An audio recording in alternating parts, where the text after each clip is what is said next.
The crash that everyone's talking about right now? A once-in-a-lifetime crash is coming, worse than 2008. Something unusual is forming in the global economy, and most people are not noticing it yet. In this video, you will understand what experts are watching, why markets feel unstable at times, and what signs could point toward a major slowdown similar in discussion to past financial crises step by step.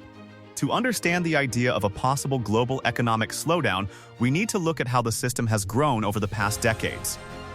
The global financial system is deeply connected, and changes in one region can sometimes affect many others. After years of growth, borrowing and investment cycles have become more complex. Some analysts say that when debt rises faster than income, pressure can build slowly.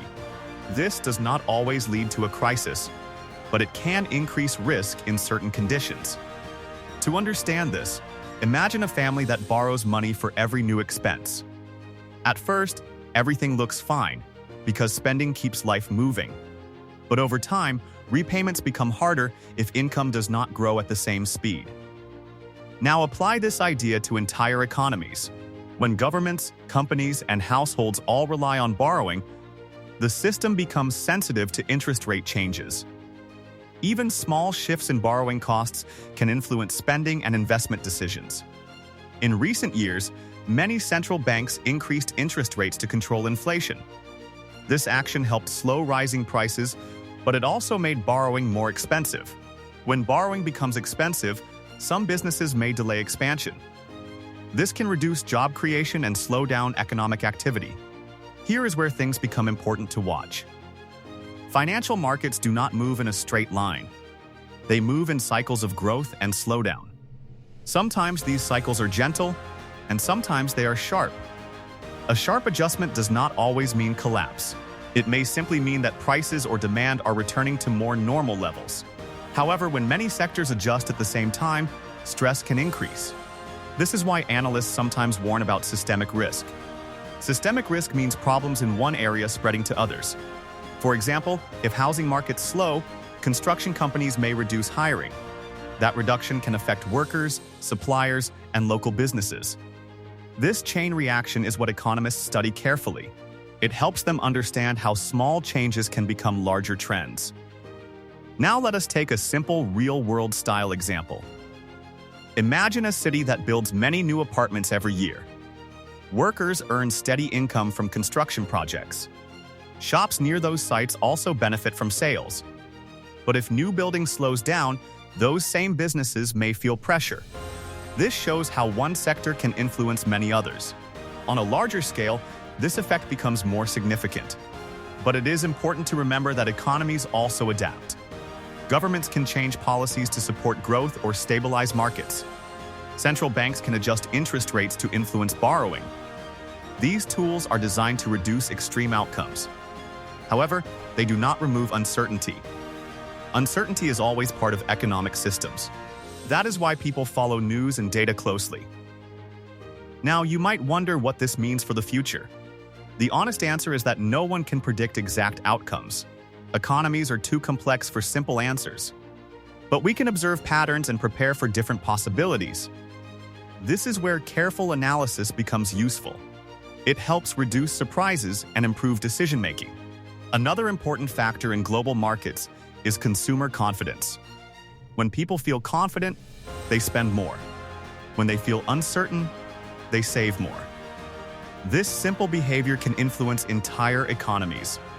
Businesses react to these patterns quickly. If demand falls, companies may cut costs. Cost cutting can include reducing staff or delaying projects. This again affects households and income levels. You can see how everything is connected. Now let us talk about financial markets. Stock markets often react before the real economy changes. This is because investors try to predict the future. Sometimes they are correct, sometimes they are not. This creates volatility in prices. Volatility means prices go up and down quickly. For everyday people, this can feel confusing. But for economists, it is part of normal cycles. In history, there have been many periods of rapid growth followed by correction. The year 2008 is often remembered because of the global financial crisis.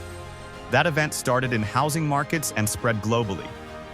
It showed how connected systems can transmit risk. Since then, many rules and safeguards have been introduced. These aim to reduce similar large shocks. However, no system is perfect. There is always some level of risk present. That is why continuous monitoring is important. Analysts look at credit levels, housing data, and employment trends. These indicators help form a clearer picture.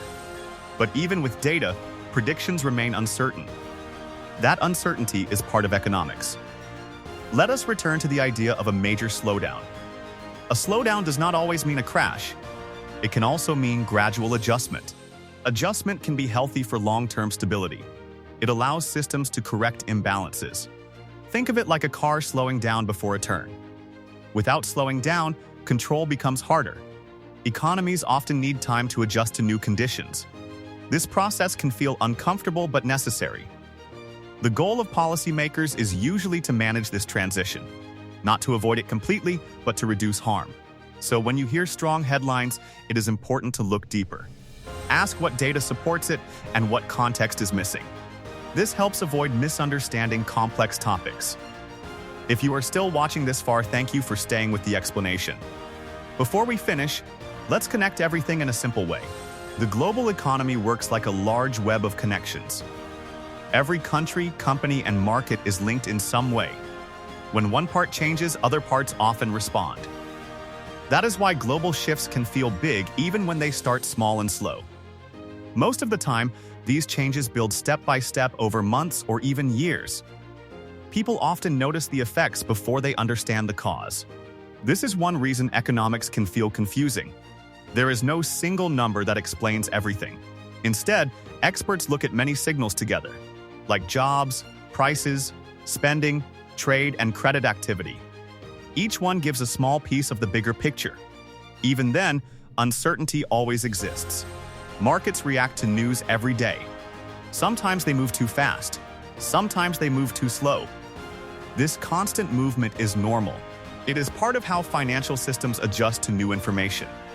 If you understand this, you may feel calmer during uncertain times. It helps you avoid reacting too quickly to headlines.